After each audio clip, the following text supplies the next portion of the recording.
Guys, what's up? Inday ni Lola in Hong Kong. Nandito po ako ngayon sa labas dahil inutusan po ako ni Lola nag-market dahil may pa-dinner tayo tonight. May pa-dinner ang Inday. So, busy-busyhan tayo guys. Paraga samahan niyo ako at bibili ako ng karne.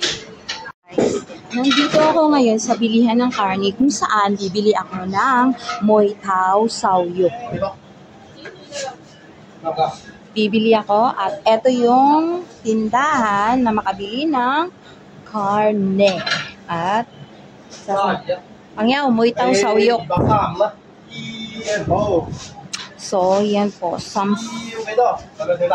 Samsak ma. Kaya, so, tinanong niya ako, ito, kano daw? So, sabi ko 30 lang yung bibilhin ko. So, si Kabayan ay bumili pang steam. So, ayan, tinatad-tad. So, atay muna tayo dahil naunahan tayo. Antayin natin saglit. Samsak man. Yun yung ang liit lang ng karne. 100 plus na yung binayaran. Ang mahal, ano? Oo. So, antay-antay muna. Tingin muna kayo sa labas. Ayan. Yan yung mga presyo na per kilo. Kilo yata or what? Hindi ko maintindihan yung ano yung KTE kilo, yung can, ano yun? Yata, ano ba yun? So, sabi ko, Moi Tao. So, kuya, serve mo na 30 mo fat Pangyaw. So, sabi ko, walang taba. Kasi ayaw ni Lola ng taba. Mo fat. God. Wait. Oh, okay. Satan card. So, 35 daw. Satan. Tan. Galit si Pangyaw. So, ngayon, ako ay aalis na agad. Okay. May karne. Was. Tama. Guys, so liit. 35. My God. Sabi pa niya, pag after niyang pagbigay sa akin ng receive, sabi niya, okay, thank you. Paano na lang yung binili ko? Thank you na lang ba? Iwanan na lang ko. So, ngayon, ang susunod kong bibilihin is, bibili ako ng mushroom. So, yung fresh mushroom. So, papasok tayo dito at titingin tayo. Papasok tayo dito. Bibili tayo ng fresh mushroom. So, ito yung bibili natin. 12 for 3. Dahil $12 for 3 po ito. So, pipili tayo ng ibang klaseng gulay. Pipili tayo nitong isa. Tapos, ano yung iba? Dahil sa 12 for 3 po ito, pipili tayo nito. And then, pipili tayo ng bean. Ayan. Ng bean. At saka pipili tayo ng eggplant. Yung maliliit na eggplant. So, ito. Pipili tayo nito.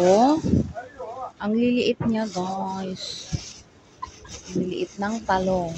So, okay na ako dito. Ay, pangit man. Uy. Sira man. So, pipili pa tayo ng mas medyo okay.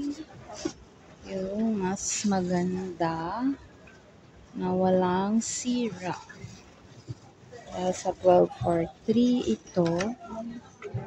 So, ganun pa rin. 2. Sobrang liliit ng talong, guys. Parang talong. Ito is Ito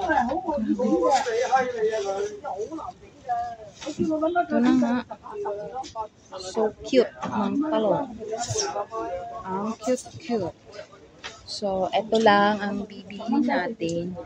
So, tayo ay pupunta na sa may counter.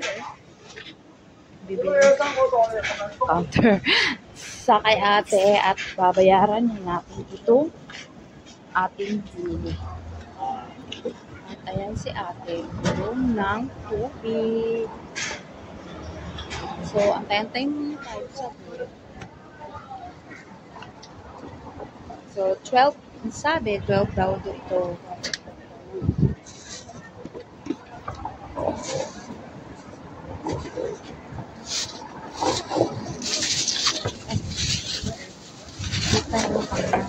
So, ngayon, ako'y nahihirapan dahil, syempre, wala ko muna yung cellphone ko. Setan ko. So, babayaran ko ng $12. Tapos, resetan ko. Tapos, humingi ako ng resibo. Ito yung sukli ko, 8. At ito naman yung resibo ko. So, ngayon, tatawid ako dun sa kabila. Dahil bibili ako ng... May bibiliin din ako dito. Bibili tayo ng shoe.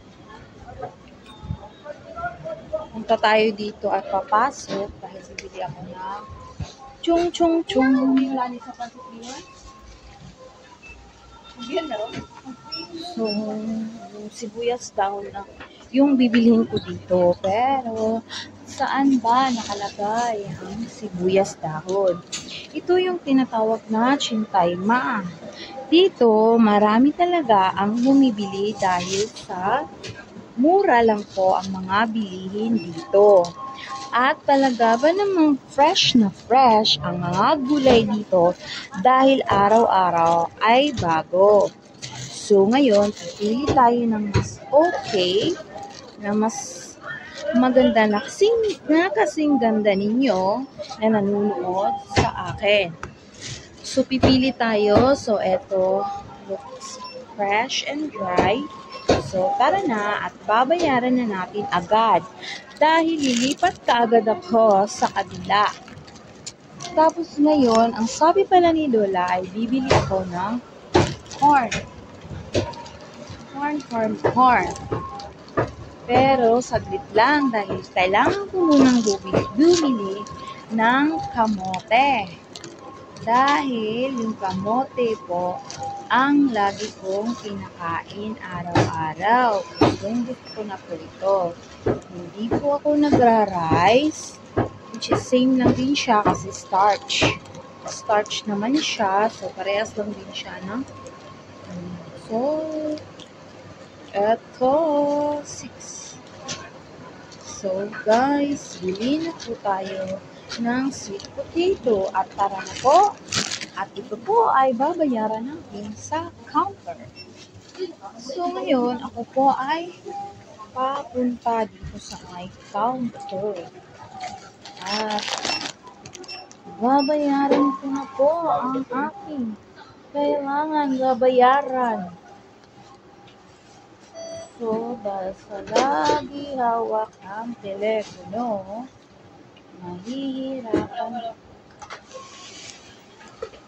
nahihirapan tayo. Ay, kita tayo dyan. So, mamaya ulit. So, andito naman ako sa welcome.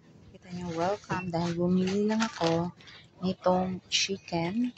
Dahil magsabaw ako. And then, bumili rin ako ng aking apple. So, ngayon mag-aantay tayo kasi medyo mahaba yung pila.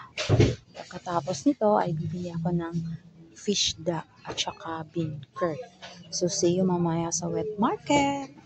So, guys, hindi na pala ako nakapag-vlog. Nakalimutan ko na. At eto, nakauwi na pala ako sa bahay. At kailangan ko ng i-file ito. I-upload. So, yun na muna po ang vlog natin for today dahil busy-busyhan ang Inday. Bye!